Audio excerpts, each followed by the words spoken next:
You hear me? Oh. And we're live. All right, that's great. Hello, Facebook. Hello, YouTube. Hello, Paul. Hello, everybody. How's it going? Things are good. I'm reporting live from my apartment. Was going to do it from the office, but it just started raining, so I wanted to beat the rain. Oh, yeah. Freddie, what's up? How are you? Freddie, land time. Sure. Let's go, Freddie. Land time. I just wanted to also, I just made a big post tagging all the new members in the group. We literally had about 100 new members join in the last week. The group is growing rapidly fast, and we want to provide as much value as possible to those that are in the group, because when you do value, we try to provide value, and we hope that the members will also provide value back to the other members, and it just kind of snowballs and everyone helps each other. So the group is growing fast. It's going to continue to grow. So we encourage everyone to reply to posts, welcome new members, help those that are new. And we're trying to build a real community here. So I'm super stoked about this.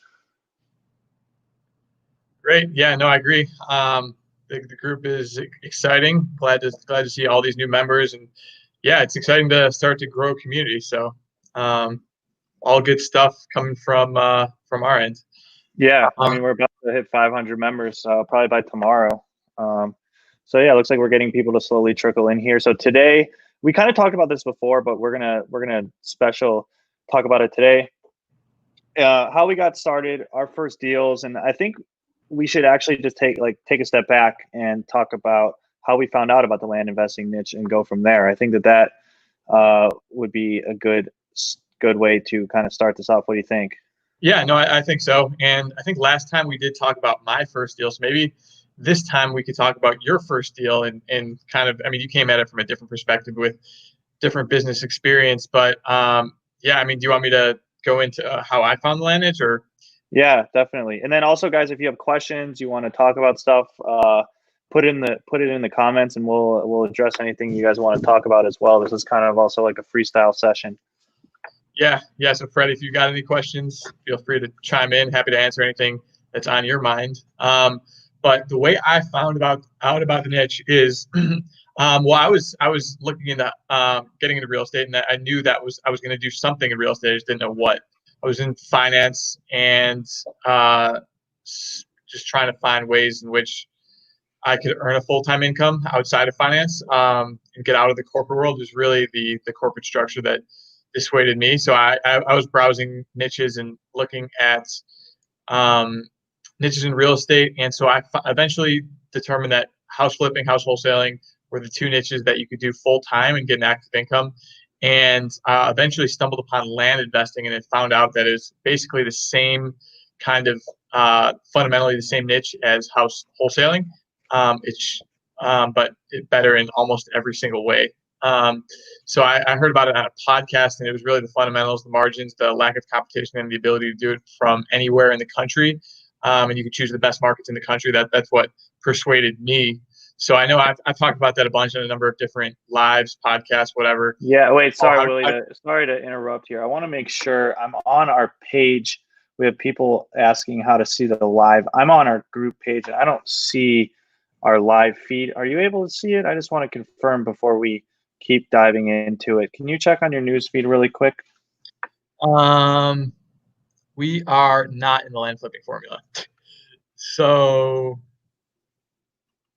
which page? We were just on the page. So now we should be live in land flipping formula as well. Sorry about that if anyone was trying to listen, trying to hear from the group, but now we should be live in land flipping formula. Yep, there we go. Great. So for those of you who I guess I just explained my background, how I found out about it. Didn't miss too much, but Paul, why don't you describe how you found out about the land investing niche and what attracted you toward it? Yeah, sure. So for those of you who don't know, and like we mentioned, there's a ton of new members in the group. My background is in e-commerce, specifically Amazon. So I've always come from, actually, you know what? My story is pretty similar to yours now that I think about it, like how I just got started with even just starting my own business. So I guess for over 5 years ago now, 4.5, 5 years, 5 years ago, I kind of went down the rabbit hole similar to you. I started Googling, like, how can I make money online? How do I start my own business? Back then, that was when, do you remember Startup Bros? Startup Bros. No, I don't remember them. Yeah, they're pretty cool. They like have all these different articles, like how to make money online. And I remember I like found Bigger Pockets, and I was like, I'm either going to do real estate or I'm going to do Amazon. And I went to my dad and I'm like, why don't you do, I'm like, which I was basically like, I'm either going to go down a real estate path or an e-commerce path. And he goes, why don't you do the e-commerce? Sorry. Why don't you do the e-commerce and then see how that goes, make some money, and then you can do real estate. So I was like, all right, fine. So that's kind of like 5 years ago. That's really what happened. So I went down this really deep rabbit hole, taught myself how to do Amazon. That business took off. Yada yada yada. Fast forward to last summer of 2019. I was getting kind of burned out from Amazon, and I started, I was actively thinking about, like, am I going to sell my business? What am I going to do next? And I was actually at a party. I have 350 lots in Florida looking for investors. I like that. So anyways, I was at a party last summer, it was actually like a party bus thing. And, my brother-in-law now was like, hey, I have this friend who's an entrepreneur. He's pretty cool. You might like him. So, and that entrepreneur was Willie. So Willie and I had a bunch of drinks on the bus, and we started talking. And while we were talking, he's like, oh, I own this business where I buy and sell land. I'm like, wow, that's awesome. And he's like, we're getting into it. And he's like, yeah, I have one employee.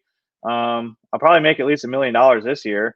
And I'm like, let's have another drink and talk.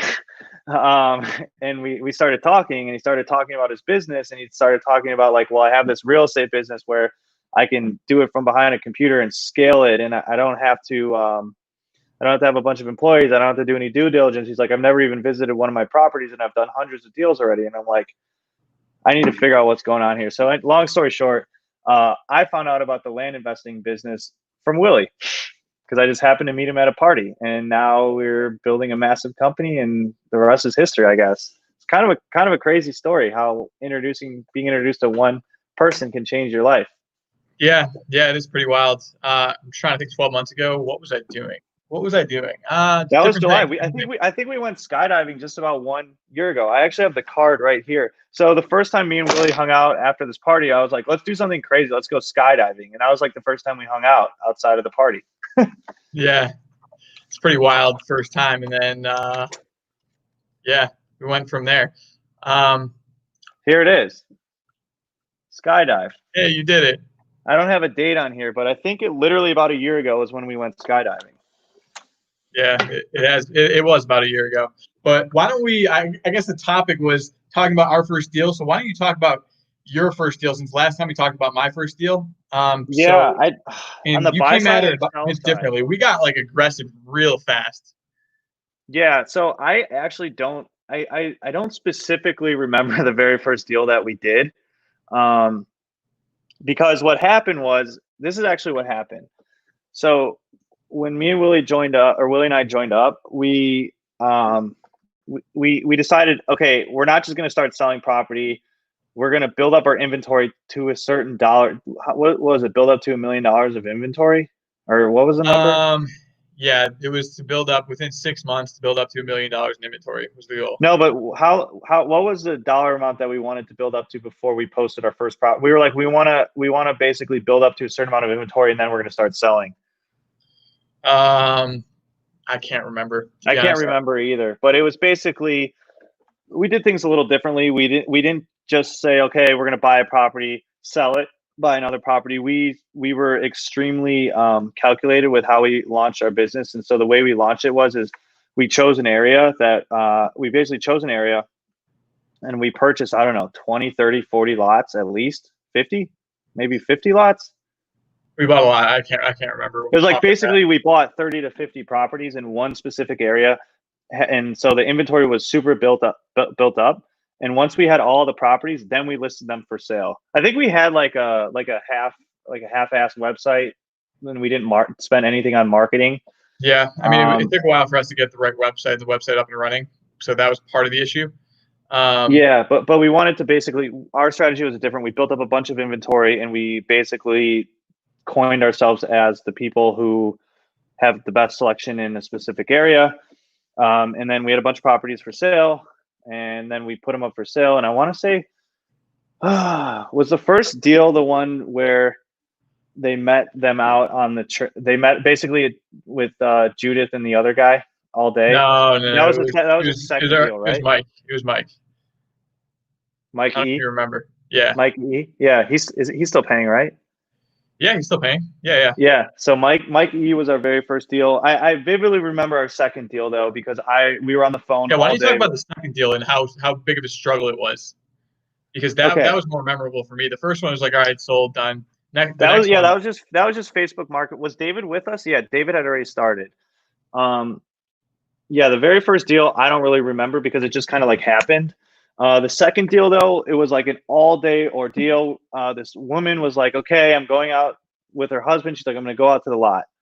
She went out to the lot and she's like, okay, she's like, we want to buy it, but I want to, I need the paperwork in hand. I need to physically sign the paperwork. We're like, okay, you can go online when you get home, print it out and sign it. That was a big argument, right? Yep. Yeah. So we were like, well, you could just print it out. And she's like, no, I want it physically in my hand. We're like, I mean, you can just print it out and sign it, or you can sign it online and just click the thing. And she's like, no, I physically want to have it. And then it went on and on. Like, I don't know, was it like a 4 to 6 hour span where she was like 2 seconds away from just, canceling the whole thing. And then finally, she did not feel comfortable. It took a while for us to get like our website up and like learn how to, I mean, just get it to where it's pretty automated and we're building trust with customers pretty good, pretty easy. Back then when our website was pretty janky, didn't have systems in place, didn't do things properly. It was harder to like convince people that we are legitimate, even though we had titled everything. We're not any sort of scam. That's always the biggest concern of all these buyers. And so, yeah, I think every day we get at least one message of people saying, is this a scam? And one of the things, here's a quick tip for anybody. After you're in business, I think it's 6 months, you can get BBB accredited. We have a big logo right on our website on every page. We are BBB A rated. And so that, when people ask like, is this a scam? Because that happens all the time. Like every day David gets a message, is this a scam? And so like, just for a quick tip is have as much accreditation, have as much legitimacy to your website as you can so that people feel comfortable. Put a picture of you and your wife or you or husband and get a picture like of your team and say like, this is a family business or whatever. Like have your picture on there. Don't be scared. Have a video introducing yourself. And we talk about this in the course as well, but you need to make people feel comfortable. Yeah, no, I totally agree. And if anyone has any questions on this deal or any deal or anything in the land business, feel free to kind of ask here. This is kind of your forum to pick our brains and just get our perspective on the land business, answer any questions you have in your business. We're happy to kind of address those in this forum as well. So Freddie says, wow, that's interesting. I hadn't really thought of running it like that. I'm not sure. He's referring to buying up a bunch of inventory before. Okay. Live.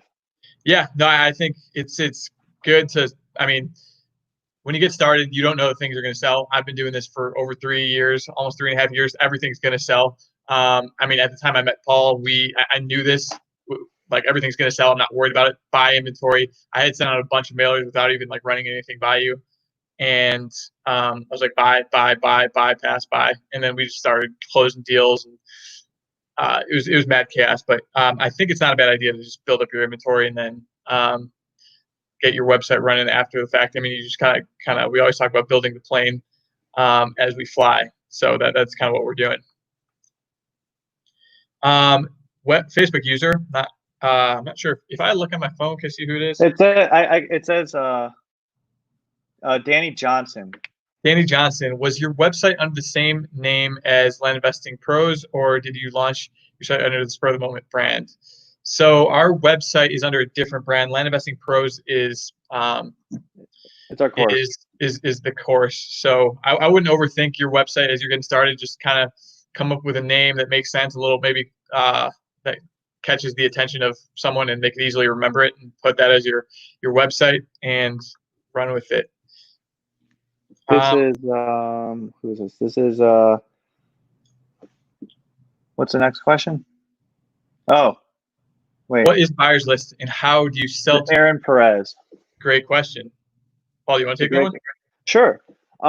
So a buyer's list is essentially a list of emails that you've collected over time of people who are interested in land. And so basically we have we have 10,000 plus people on our buyer's list.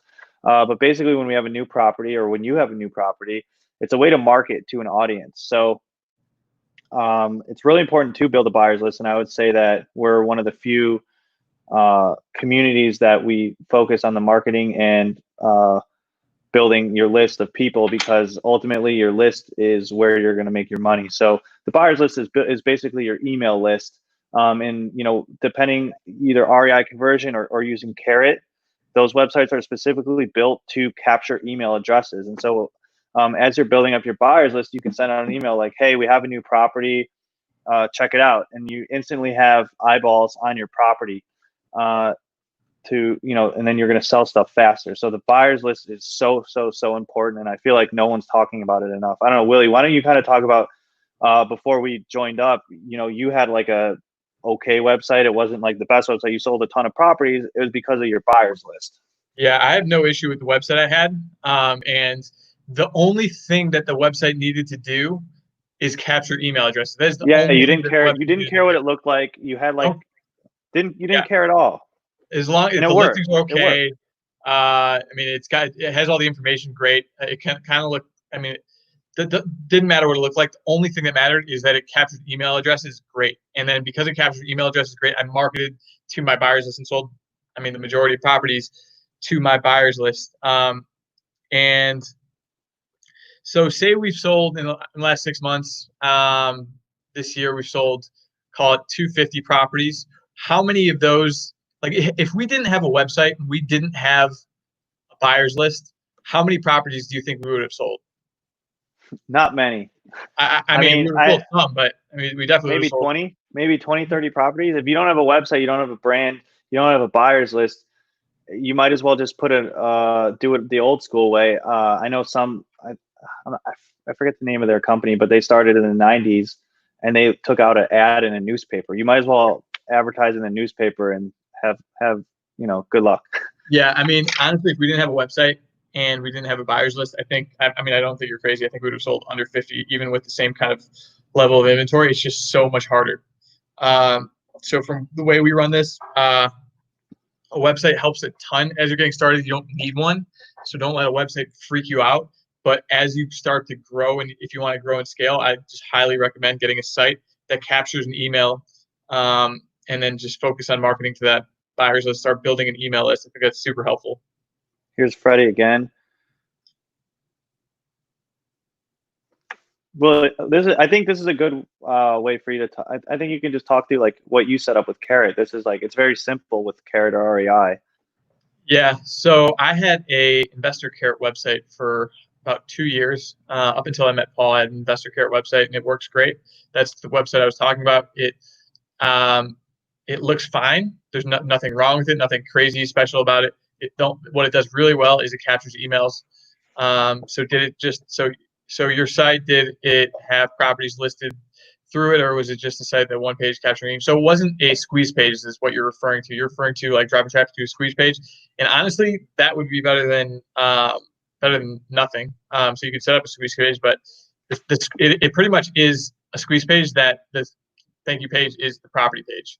So on the front of the page is, can I give out my old website? Probably. I don't know. No, pass. No, because it forwards. So website, squeeze page to the property page, all the listings are there. So that's kind of how it works. And um, it's really basic. It literally is just email capture to the property listings, and you can click on each property listings and it has all the description. And what is big too is having a credit card checkout. So I think that is an important thing to have on a website if you do choose to have a website as you're getting started. So I think we skipped a little.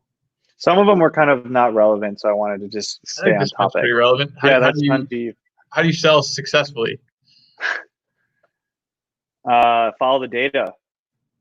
Well, it's not just follow the data. There's so many steps to it, and I think some of the issues in it are people skip steps. It's not just one thing. It's following data, picking the right counties, having a buyer's list, marketing to your buyer's list, having nice ad copy, images, having your properties posted in lots of places.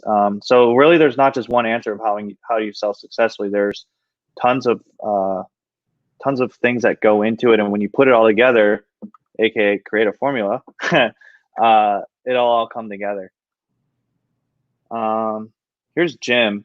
Wait, where'd that go? You want me to do Jim's? Jim, how do you handle non-payment for seller financing? How long do you give people to get current? What does the foreclosure process look like? I think Willie, I think this is a good one for you to answer, but I guess the first way to address it is we don't do it. There's no foreclosure involved. Right. So there is no foreclosure involved. In the terms contract, it states, well, nothing gets recorded at the county level. So there are no liens that are recorded at the county level. And so we give them, quite frankly, if they're listening, and I mean, if they're responsive and able to give a date that they'll make a payment, we're able and willing to work with them. In the contract specifically, it states they have 5 days until they're late. After 10 days, they are in default, and then they have 30 days to cure the default. So so they pretty much have 40 days from the default date. After 40 days, we can pretty much just market and sell the property. That only happens if sellers are unresponsive or unwilling to make a payment. Will we go and remarket and sell properties? And so a lot of people kind of get in their heads and think that the seller financing process is all complicated and difficult, and they want to avoid it. And that's honestly why I avoided it for the first 12 months while I was doing this. But I would say just take it one step at a time. You're going to sell more properties if you offer owner financing. So I would strongly encourage that you do it. So there is no foreclosure. There's no eviction process. There's no legal fees. There's nothing really, no crazy paperwork you need to file with the county or title company to undo the lien. You're going to be fine if you just create a land contract, and that's how we handle it. Dang, there's a lot of comments coming in fast. This is a good one. That's Rich Farrell, one of our favorite students. Rich, there's a setting there's a setting on your Facebook so that it'll show your name. I'll pull that link while Willie, you answer. I think I like this one. You want to address this one? This is a good one. Yeah. Do you want me to go? I'm gonna get everyone the link so that they can enable if they want their face and name to be shown during the live. You just need to enable this setting. Cool. All right. Freddie says, I've been collecting emails through Facebook Marketplace listings of properties I've sold. I leave them up for about 2 months before removing them. Anyone who replies to the ad, I tell them I can add them to my buyer's list for new land. I don't have a site yet. How can I utilize my current list until I get a site business email? So I think that's a great idea. What I used to do, and I have a really good I had a good strategy for implementing this, which is if someone reaches out to you on Facebook Marketplace, should we move this? It's covering our faces. Yeah. So if someone reaches out on Facebook Marketplace, I never take down listings on there unless almost never take them down. And if they're marked sold, they'll get a link to the site and it'll be marked sold. And it's all about driving traffic to your website. Or capturing those email lists. So you're doing a great job. And what I used to do, even if a property's sold, I just they say, hi, is this available? Or whatever the button they push on Facebook to see to get more information on a property. And no, even before I say it's sold, even before I direct them to the listing on the site, before anything, I say, hey, what is your email address? I will send you more information. So they will reply with their email, and then I will add that to my buyers list. So you don't have a website yet, just keep an Excel list for now. I mean, it's a little janky, a little bit, but I mean, you're hustling, you're doing it right. So just gather the email, add it to your list in Excel, and then be like, okay, sorry, this property sold, but I've got X property, and X property right nearby. Here are the prices. Here are the owner finance terms. Are you interested in any of these? And then keep them on your email list. And what you should be doing is you should be following up with your email list a few times a week, sending out offers. If you could add value to your list in any way, then you should do so. But I'd say be consistent, emailing that list and adding value to that list, and just each week 2 to 3 emails, and that's how you utilize it. The buyers list is something that becomes very powerful over time. It's not something that right away you have that you can utilize, but just so keep building that list and focusing on that and being consistent with it. And I think that'll take you a long way. And so just to touch on that, Freddie. So 2 things. One, you can start using something like MailChimp, and you can easily make templated emails for your buyers list. And so my next question, Freddie, specifically to you, is what's holding you back from, it says you don't have a site yet. What's holding you back from creating a site? Honestly, the investment is not that much. What does Carrot cost? $30, $50 a month? 100? Yeah. For $50 to $100 a month, you're leaving a ton of money on the table by not having a website. You can spend an hour, 2 hours with Carrot, and you can have a website ready. And I promise you that you will sell you will sell property faster if you have a website. So I think it's probably the best $50 to $100 a month you can invest right now. Even if you have a couple properties, spend a little time to do it. Yeah, and so I would say there's a few things. I mean, as you get started in the business, you start doing things, you start learning things, and then you take chances on different things.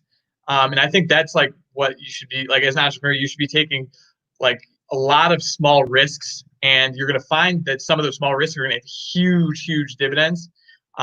So I mean, Paul and I take a ton of small risks over the course of a week, a month, and some of them pan out to be duds. But some of them, the ones, some of them turn out to be okay. Wow, we uncovered a huge hidden gem here. One of those for me when I got started was a website. Like it's something that's a small risk, $50 a month, and then over time, using it for a couple months, you start to realize, oh, this thing is really helpful. And like and you'd be like, after a couple months of having it, you're going to be like, how did I ever run a land business without this? So there's a few things like that you realize and uncover as you're going through this business and any business in general, and just being an entrepreneur, you'll realize big returns with, and this is one of those. And so, all right, so here's his response. So here's a hack for everybody. It says you're worried about not having land to list on the site. So what you can do, not sure if this is 100% kosher, but you can go pull some random APNs that are nearby and just put them on your website and mark them sold. Take 5-10 properties, and you can have a bunch of properties that you sold, and it's kind of like fake it till you make it on your website. It's a good way to fill some spots and give people, let them, you're showing that you've sold some properties. And then once you start selling properties, you can delete those out, and it'll fill some space and look like you're, a good way to start. I don't know, Willie, is that too? Yeah, no, I think it's great. I think it's a great idea. Yeah. So just go on DataTree and just pick out some random APNs, mark them sold, call it a day. I think that is a nice little hack there. Let's see.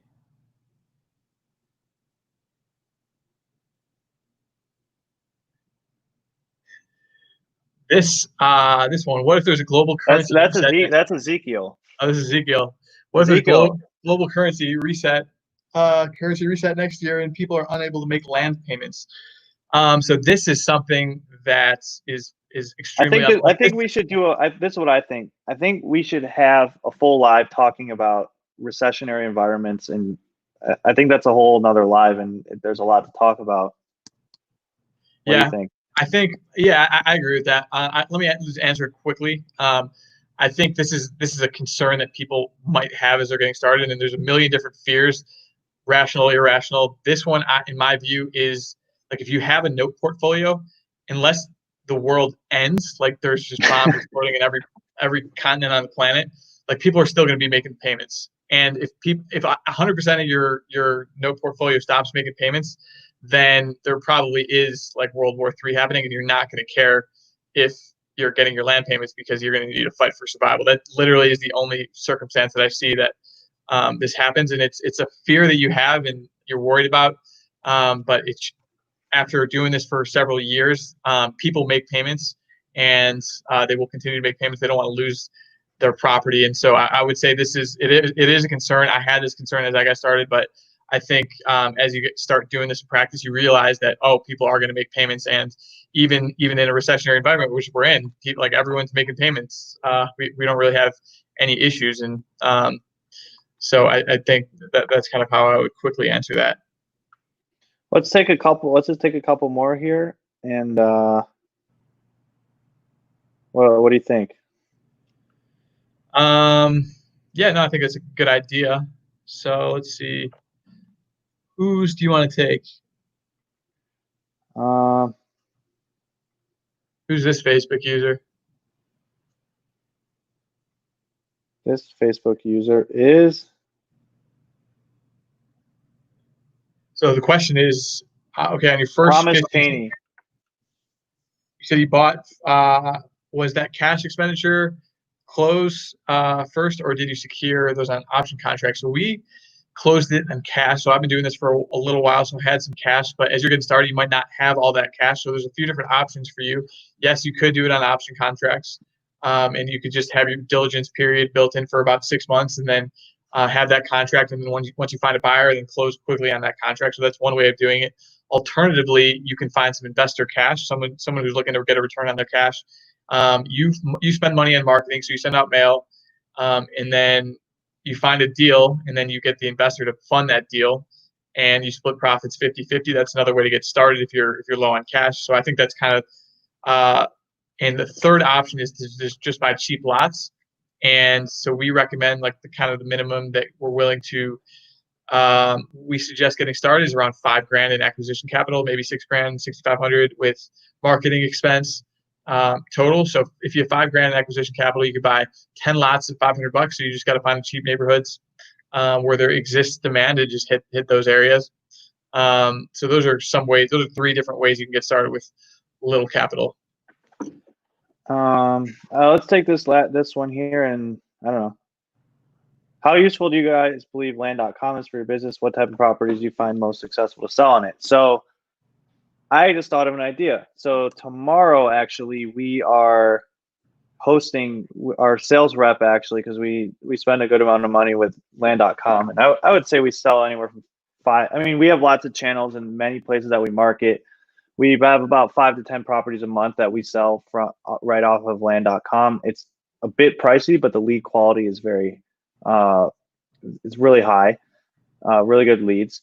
And I think actually I posted, if you want to get started, I think we have a 20% off your first month, something like that.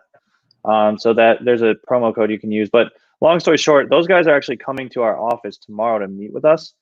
And so I think maybe if it makes sense, we could have them come on and do a live and talk about the benefits of using land.com at some point. I feel like that would be interesting for our viewers. Yeah, no, I agree with that. I doubt tomorrow, but I think it's not a bad idea. Maybe in a couple weeks. No, I mean, that's really the only paid website that we use. We've tried out a few others. They don't really get a lot of traffic. And land.com is really the only one that we found worthwhile. But I mean, our marketing plan is very simple. It's like land.com, Facebook Marketplace, our website, buyers list, and that's kind of it. I mean, is there anything else that we're using to convert? Not really. I mean, we started making some TikTok videos, so we'll see how that goes. Yeah. It's an experiment. It's an experiment. Yeah, experimenting TikTok, see how that goes. Freddie asked, "What about Land Century?" So we did try that. I don't know, Paul. You're on the sales aspect of it. Yeah. So we did try it. We were getting leads from there, but the quality we just didn't have much success with it. The quality wasn't as good as land.com. I don't know. They said that they recently changed some things and have better lead quality, but we did not find good results with them. Yep. You're better off spending more money with land.com. Yep, I totally agree. All right. Well, I think that's it. So I guess if anyone's interested we have a comprehensive course out in land investing, go to landinvestingpros.com. We also have a free webinar on there if you are interested in viewing that. Anything else from you? That is it. Thanks to everyone for joining, and we're going to be here same time, same place next week. All right. Thanks everyone for joining. Appreciate it.